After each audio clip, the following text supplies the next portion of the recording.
Welcome to Mathematics of Class 2, Chapter 3, How much can you carry? Student, this is the part 3 of this chapter. So, in the previous video, we have learned the textbook exercise. Now, let's continue our chapter with notebook exercise. Chapter 3, How much can you carry? Student, this is some of the notebook exercise which I am going to explain you. Okay, students? So let's start first.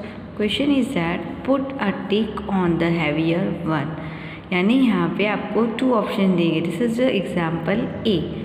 Here two pictures are given. Okay, this is the picture of tree and this is the picture of kite. So you have to think in your minds. आपने tree भी देखा है and kite भी देखा है. So इन दोनों के compare में कौन सा heavy है? ये दोनों में कौन सा heavy है? Have you seen the tree? Yes. And have you seen the kite? आप काइट फ्लाइंग करते हो ना. सो किसका वेट हैवी होगा स्टूडेंट्स? ट्री का वेट हैवी होगा इन कंपेयर ऑफ काइट. सो आपको यहाँ पे दो पिक्चर है, उसमें से जो हैवी है उसको टिक करना है. That means tree is heavier than kite. तो हम यहाँ पे ट्री के नीचे जो बॉक्स दिया है उसमें हमें टिक करना है. राइट स्टूडेंट्स, समझ में आ गया? यानी हमारा क्वेश्चन क्या है कि आपके पास जो दो ऑब्जेक्ट है उसमें से जो हैवी है उसमें टिक करना है. Put a tick on the heavier one. Okay, यहाँ पे आपको पिक्चर्स दिया है. You have to imagine that picture in your mind. You have to think about the weight. Heavier किससे पता चलता है? वेट से. जैसे हम आपने ट्री देखा होगा, ट्री तो कितना हैवी होता है और काइट तो कितनी लाइट होती है, इसीलिए वो फ्लाई करती है ना. So that means tree is heavier than light. तो हमने ट्री वाले बॉक्स में टिक किया है. Let's see the second one students. In the second one students, what is the example? Apple and bat. Okay, तो आपने एप्पल खाते हो ना? To like apple? Yes, of course you have to eat the apple every day because an apple a day keeps the doctor away. आप daily एक Apple खाना चाहिए तो हमारी हेल्थ बहुत अच्छी रहती है स्टूडेंट्स. नाउ यहाँ पे आपने एप्पल का वेट देखा है कितना होता है. And bat, are you playing cricket? Cricket खेलते हो? येस. सो आपने क्रिकेट बैट का वेट और एप्पल का वेट दोनों में किसका वेट हैवी होगा स्टूडेंट्स? आपको पता है? तो बैट का वेट हेवी होगा एप्पल से, तो आपको ये बैट वाले बॉक्स में टिक करना है. Okay, understood? तो आपको ये दोनों ऑब्जेक्ट जो भी आपको दिए हो, 2 3 4 whatever object, you have to think in your mind and you have to think about the weight of the object and then you have to put a tick on it as per our questions. Right, now let's see the third question students. See, this is the balloon and brick. Balloon देखा है ना आपने? And brick also. Are you like balloon? Yes. And brick, हमारे घर पे जो wall है, जहाँ पे भी वॉल है, it is made up of brick. Okay, red colour की होती है ना ब्रिक. राइट, तो इन दोनों में किसका वेट हैवी होगा स्टूडेंट्स? बलून या ब्रिक? ऑफ कोर्स ब्रिक का वेट हैवी होगा क्योंकि बलून तो फ्लाई कर सकता है अगर उसमें कैश हो तो, और उसका वेट बहुत लाइट होता है. राइट, और तो brick weight is more heavier than balloon. So हमें ब्रिक वाले बॉक्स में टिक करना है. Clear students? Let's see the fourth one example. See in the fourth example which objects is given? Here is given leaf and here is given book. यहाँ पे math book दिया है, any book. So in compare of leaf and book, whose weight is heavier?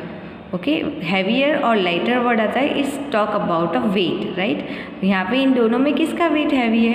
आपने एक leaf उठाया है tree पे से, वो तो बहुत लाइटर होता है, यानी मैथ बुक का वेट ज़्यादा होगा इन कंपेयर ऑफ लीफ. तो आपको जो बुक है वहाँ पे आपको टिक करना है. क्लियर स्टूडेंट्स, समझ में आ गया आपको? Let's see the next exercise. Now in the next one, find the total weight of the following. So students, यहाँ पे हमें total weight find करना है. Let's see the example. 1 apple contains. अभी हमने एप्पल की बात की ना, आपने एप्पल खाया होगा.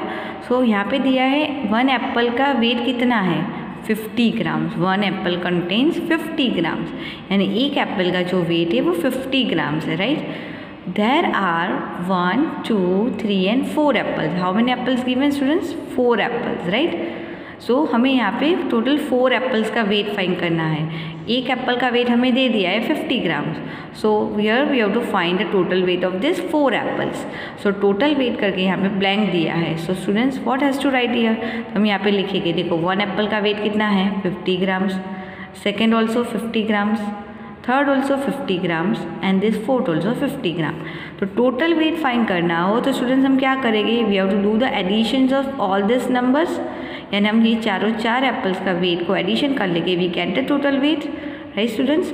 तो हम यहाँ पे लिखेंगे 50 + 50 + 50 + 50, ओके, इज इक्वल टू, अब इन चारों का एडिशन करना है स्टूडेंट्स, तो you can do directly also, otherwise नहीं आता, you can do like this way also, 50 50 50 and 50। ये आपको रफ में करना है, I am just showing here, right. 0 0 0, 5 + 5 10, 10 + 5 15, 15 + 5 20. So what is the total weight? 200. This is the rough work, okay, this has to do in the rough area, I am just showing here. So the weight of total 4 apples is 200 and then you have to write G, 200 G for gram, okay। यहाँ पे आपको last में total के साथ unit लगाना है। If you want you can add the G after each weight also, okay. यहाँ पे जब 50 ग्राम 50 ग्राम 50 ग्राम 50 ग्राम ऐसे भी करके आप लिख सकते हो, but if you don't want to write, at least you have to write in the final answer, you have to write the G denoted by gram, okay. आपको बताया ना ग्राम का जो शॉर्ट फॉर्म है वो G है, अंडरस्टूड स्टूडेंट्स। तो हम यहाँ पे लिखेंगे 200 gram. Clear students, how to find the weight of apple. अगर यहाँ पे आपको एप्पल का या कोई भी ऑब्जेक्ट का जो भी वेट दिया है, as per you have to find the total weight. यहाँ पे हमें एक एप्पल का 50 दिया था, तो हमने हर एक एप्पल का 50 50 लिख लिया, then we have to add it, so we get the total weight of the apples. Clear students, let's see the second one.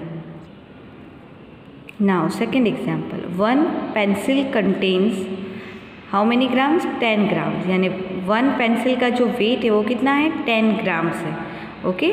हमें पता है ना कि ग्राम्स हम किसके लिए यूज़ करते हैं, जब वेट कम होता है लाइटर ऑब्जेक्ट के लिए हम ग्राम यूज़ करते हैं। If the weight is more, that means objects are heavier, that time we are using the kilogram, but here we have talk about the apple weight is also less, so we have written the grams, right। The same way the pencil weight is also less, so we have written the grams, right। तो आपको पता होना चाहिए कि ग्राम is using for the lighter object and kilogram is using for the heavier object, right। तो अगर आप कोई भी चीज़ मम्मी पापा बाजार से खरीदते हो, तो when you see the quantity on back side of the pack or written on pack, so you have to see the gram and kilogram, so you can get an idea about the weight of the object। Clear students, see here we talk about this, one pencil का weight है 10 gram। now there are how many pencils given? 1 2 and 3। तो हमें किसका wait find करना है? Total weight, यानी here we have to find the total weight of this 3 pencils, यानी एक पेंसिल का वेट हमें बताया है 10 ग्राम, इसको काउंट नहीं करना है, दिस इज जस्ट एग्जाम्पल के एक पेंसिल का वेट आपको दिया है 10 gram, so you have to find for this 3 pencils, right. तो हम स्टूडेंट्स यहाँ पे लिखेंगे, देखो this pencil weight is 10 gram, this also 10 gram and this also 10 gram. Now we add this total number, तो हम यहाँ पे लिखेंगे 10 + 10 + 10, सो 10 + 10 20 + 10 30, सो 30। और मैंने आपको बताया यहाँ पे क्या लिखना है? G।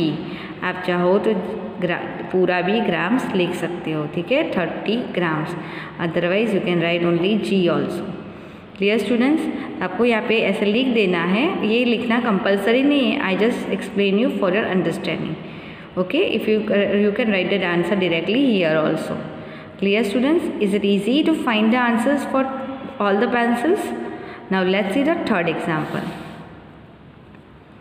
See, one English book contains 40 ग्राम, यानी जो एक इंग्लिश की बुक है उसका वेट कितना दिया है? 40 ग्राम्स, बहुत हैवी नहीं है, 40 ग्राम्स है उसका weight. Here we have to find there are 1 2 3 and 4, कितनी इंग्लिश बुक दी है? 4, that means total weight, that means here we have to find the weight of this 4 English book, यानी हमें यहाँ पे जो 4 इंग्लिश बुक है उसका टोटल वेट फाइंड करना है। समझ में आ रहा है स्टूडेंट्स? सो टोटल वेट कैसे फाइंड करेंगे? एक इंग्लिश बुक का वेट कितना है? 40, दैट मीन्स हर एक इंग्लिश बुक का 40 वेट होगा, so 40, this also 40, this also 40 and this also 40। Students, here we are talking about the same object, okay. ऐसा नहीं है कि कोई बुक बड़ी ठीक है कोई थी नहीं, here we talk about this same book, here one book weight is given and we have to find for the 4, ओके। नाउ तो 40 40 हर एक का वेट है स्टूडेंट्स, तो हम यहाँ पे क्या लिखेंगे students, 40 + 40 + 40 and +40. Now we have to put equal to sign. अब 40 + 40 + 40 + 40 आपको डायरेक्टली नहीं आता है students, you can write this way also. This has to do on your rough page. Okay, see, तो 0 0 ही रहेगा. 4 + 4 8, 8 + 4 12 एंड 12 + 4 16. सो टोटल कितना हो जाएगा, 160. तो here we have to write answer 160 gram. Okay, you write the G also. दोनों में से कोई एक ही लिखना है, इट्स नॉट नेसेसरी. तो यस स्टूडेंट्स, आपको समझ में आ गया. 40 + 40 + 40 40 कितना होगा, 160 ग्राम्स. यानी ये जो 4 इंग्लिश की बुक है हमारे पास, उसका टोटल वेट है 160 ग्राम्स. क्लियर. तो आपको यहाँ पे जो ऑब्जेक्ट दिया है उसका वेट फाइंड करना है, total weight. Okay, this is just a illustration के 1 बुक का वेट दिया है 40 grams. We have to find for the 4. The same thing we can do with the multiplication also, but that we will see you in the next class. Okay students, let's see the next example. Our next example, arrange the objects given below in order from the lightest to heaviest by writing their names. यहाँ पे आपको कौन से order में object को arrange करना है, lightest to heaviest. That means यहाँ पे देखो एग्जाम्पल दिया है, बुक, एलिफेंट एंड पेन. यहाँ पे आपको पिक्चर्स नहीं दिए, you have to just return the name here. तो वो नेम के अकॉर्डिंग आपको लाइटेस्ट से लेके हैवीएस्ट ऑर्डर में अरेंज करना है. ओके, तो हम बात करेंगे बुक की. बुक का वेट, एलिफेंट का वेट एंड पेन. लाइटेस्ट और हैवीएस्ट की बात है, that means here we talk about the weight, right. आपको उसकी साइज उसका नहीं, यहाँ पे हम बात कर रहे हैं वेट की. तो इन तीनों में से किसका वेट कम है, यानी लाइटेस्ट से हैवीएस्ट करना है ना, तो इन तीनों में से किसका कम है वेट, पेन का. देखो दिस पेन, राइट, उसका वेट कम है, तो यहाँ पे हम लिखेंगे पहले पेन, कॉमा. नाउ पेन से ज़्यादा किसका वेट होगा, बुक का. और आपको पता है elephant is the very heaviest animal. तो उसके बाद पेन के बाद क्या आएगा, बुक. हम यहाँ पे लिखेंगे book. And then last one will come elephant. So ELEPHANT, elephant. समझ में आ गया how to arrange in order, कैसे करना है लाइटेस्ट टू हैवीएस्ट. वो ध्यान रखना है, आपको ये रट्टा नहीं लगाना है. अगर मैंने एग्जाम में हैवीएस्ट टू लाइटेस्ट पूछा है तो this sequence will be change. तो पहले एलिफेंट आएगा, then book and then pen will come. Okay, तो ये have to read the questions properly and then you have to arrange the name. Now let's see the next one, flower, cycle and bottle. अब आप देखो, हम तीनों में से किसका वेट सबसे कम होगा, फ्लावर का. अपने रोज़ या कोई भी फ्लावर ले लो, उसका वेट सबसे कम होगा. फर्स्ट हम लिखेंगे फ्लावर, देन साइकिल और bottle. Cycle means bicycle, right. Bottle, water bottle होता है वो. So bottle weight is more than flower, तो उसके बाद आएगा bottle, BOTTLE. Then bicycle is the heaviest out of this three. That means हम यहाँ पे लिखेंगे cycle. Real students, let's see the third one, telephone, leaf and cup.